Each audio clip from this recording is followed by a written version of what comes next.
गुफा में। दस्सू एक किसान था, खेती बाड़ी करता और अपने बच्चों और बीवी के साथ रहता था। उसके 2 बैल थे खेती के काम के लिए।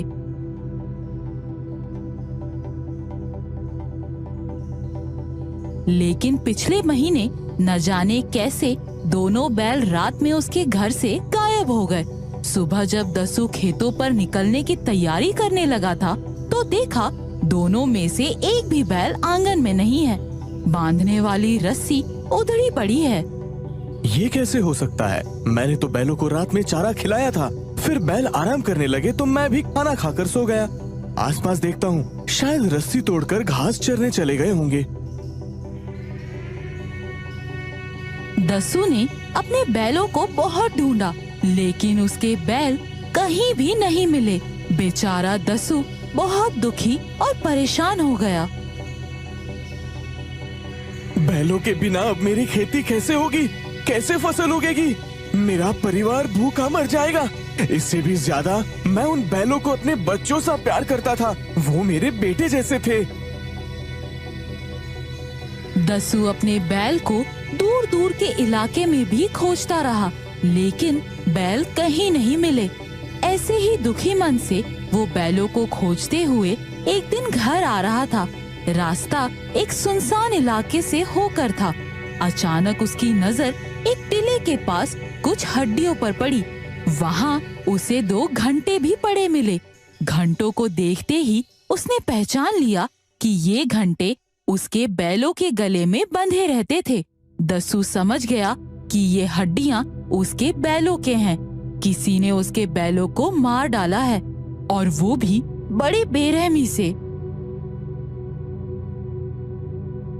मेरे बैलों को मारकर किसी को क्या मिला?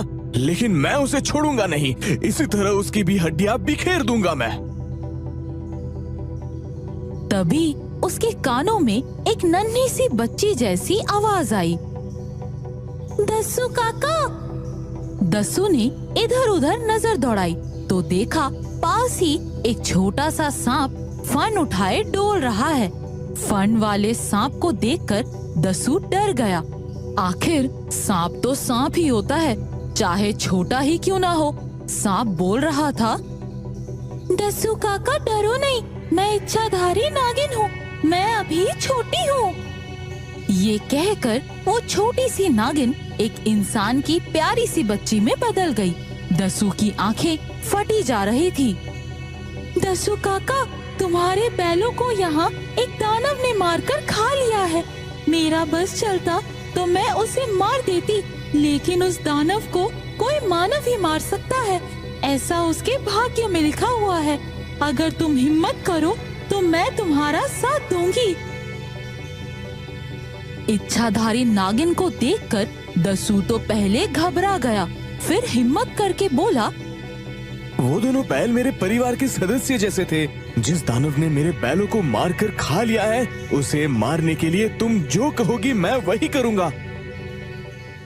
सुनो काका, वो दानव टीले के पीछे एक गुफा में रहता है।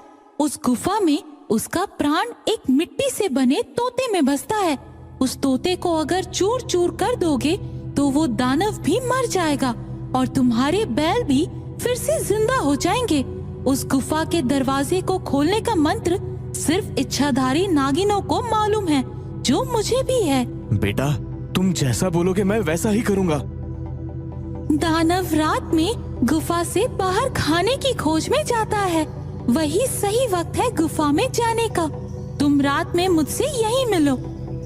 ये कहकर बच्ची फिर इच्छाधारी नागिन बनकर वहाँ से रेंगती हुई चली गई। रात हुई।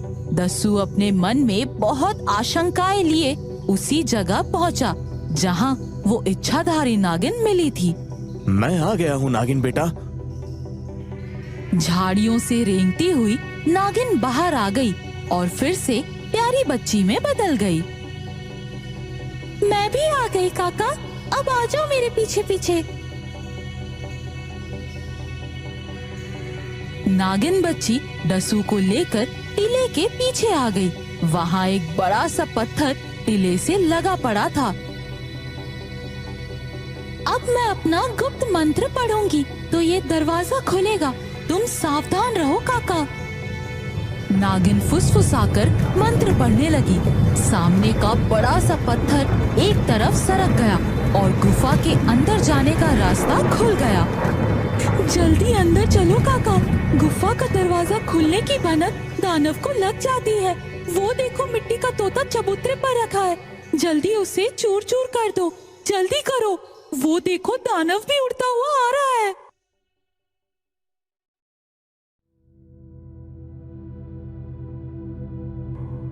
एक डरावना दानव गुफा में घुस रहा था। वो चिल्लाया, ए सपोले की बच्ची, तूने इस आदमी को बुला लाया मुझे मारने के लिए। आज तुम दोनों को पुतला बनाकर यही गुफा में रख दूंगा। दानव गरजता हुआ आगे बढ़ रहा था। दसू के पैर जैसे जमीन में डर से गड़ से गए थे। उसने अपनी सारी हिम्मत जुटाई और दौड़ा मिट्टी के तोते की तरफ और उस तोते को उठाकर पत्थर पर दे मारा। तोता चकनाचूर होकर बिखर गया। दानव भी धड़ाम से जमीन पर गिर गया और दहाड़े मारता हुआ मर गया। दानव के मरते ही दसू के दोनों बैल जिंदा होकर उसके पास आकर खड़े हो गए। दसू काका, अब मेरे जाने का वक्त हो गया है। आपसे फिर कभी मुलाकात होगी। नमस्ते काका। ये कहकर बच्ची फिर इच्छाधारी नागिन बन गई और रेंगती हुई कहीं दूर झाड़ियों में गायब हो गई। दसू की आंखों में इच्छाधारी नागिन बच्ची से बिछड़ने के गम के आंसू थे। धीरे धीरे वो अपने बैलों के साथ घर की तरफ चल पड़ा। एक बार एक गांव में एक बहुत गरीब आदमी रहता था। उसका नाम अर्जुन था। वो बहुत ही मेहनती इंसान था। जंगल से लकड़ियां काट के लाता और अपना 2 वक्त का खाना खाता।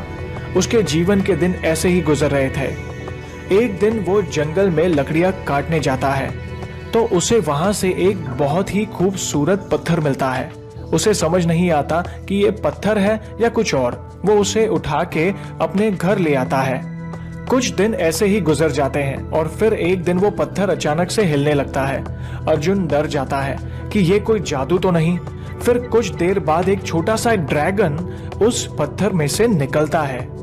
तब अर्जुन को समझ आया कि ये कोई पत्थर नहीं, किसी ड्रैगन का अंडा था। अर्जुन ने उसे घर में छुपा के रखा और किसी को पता नहीं चलने दिया और वो ड्रैगन का बच्चा अर्जुन को अपनी माँ समझ बैठा। अर्जुन ने भी उसे अपने बच्चों की तरह पालना शुरू कर दिया। लेकिन वक्त गुजरने के साथ साथ अर्जुन की परेशानी बढ़ती गई। अर्जुन उसे अपना बच्चा समझता था तो उसे भूखा कैसे रख सकता था। अर्जुन ने गांव में चोरियां करनी शुरू कर दी। कभी किसी की मुर्गी उठा ले आता तो कभी किसी की बकरी लाकर ड्रैगन को खिला देता। गांव वालों की जब मुर्गियां और बकरियां गायब होने लगी तो वो परेशान हो गए। उन्होंने नजर रखनी शुरू कर दी। फिर गांव का एक आदमी अर्जुन को चोरी करते हुए देख लेता है और वो सुबह गांव वालों को बता देता है। फिर पूरा गांव अर्जुन के घर पहुंच जाता है और अर्जुन को मारने लगते हैं। जब ड्रैगन को पता चलता है तो वो गुस्से से घर से बाहर निकलता है तो सब उसे देखकर डर जाते हैं और हैरान हो जाते हैं। अर्जुन फौरन से उठ करके ड्रैगन को शांत करता है और गांव वालों को सारा किस्सा सुनाता है। गांव वाले ये फैसला करते हैं कि इसने हमारे गांव में इतना खतरनाक ड्रैगन रखा हुआ है, वो किसी को भी नुकसान पहुंचा सकता है, इसलिए ड्रैगन को मार देना चाहिए। जब अर्जुन को पता चलता है तो वो उन्हें बहुत समझाने की कोशिश करता है कि वो किसी को नुकसान नहीं पहुंचाएगा, लेकिन उसकी कोई नहीं सुनता। फिर अर्जुन उन्हें कहता है कि मैं इसे लेकर ये गांव छोड़कर चला जाता हूँ और अर्जुन उस ड्रैगन के ऊपर सवार होकर वहां से उड़ जाता है। कुछ दिन गुजरने के बाद अचानक तूफानी बारिश शुरू हो जाती है। हर तरफ पानी ही पानी हो जाता है। पूरा गांव पानी में डूब जाता है। लोग अपने घरों की छतों पर बैठे होते हैं। ना उनके लिए कुछ खाना होता है ना पीना। वो मौत का इंतजार कर रहे होते हैं। इतने में आसमान से ड्रैगन आता हुआ नजर आता है। ड्रैगन के ऊपर अर्जुन बैठा होता है। ड्रैगन ने अपने पंजों में एक नाव पकड़ी होती है। वो एक एक कर सब लोगों को उसमें बैठाकर वहां से किसी सुरक्षित जगह पर ले जाता है।